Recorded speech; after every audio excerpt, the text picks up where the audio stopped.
হাদিস পড়ছিলাম, নবী করিম সাল্লাল্লাহু আলাইহি ওয়াসাল্লাম তিনি বলছেন যে লাম্মা কাদাল্লাহুল খালক, যখন আল্লাহ রাব্বুল আলামিন এই মহাবিশ্ব সৃষ্টি করেন তখন আল্লাহ রাব্বুল আলামিন কাতাবা কিতাবান, একটা কিতাব লিখেছেন।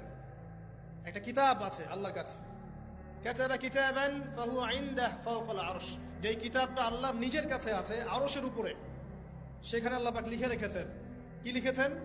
ইন্না রাহমাতি সাবাকাত গদাবি, প্রতিটা ক্ষেত্রেই আমার রহমত, আমার দয়া, আমার করুণা আমার গজবকে পরাজিত করেছে। মানে আল্লাহ রাব্বুল আলামিনের গজব এর উপরে আল্লাহ পাকের রহমত অবস্থান করছে। জীবনের কোনো ক্ষেত্রে হতাশ হওয়ার কোনো সুযোগ নাই।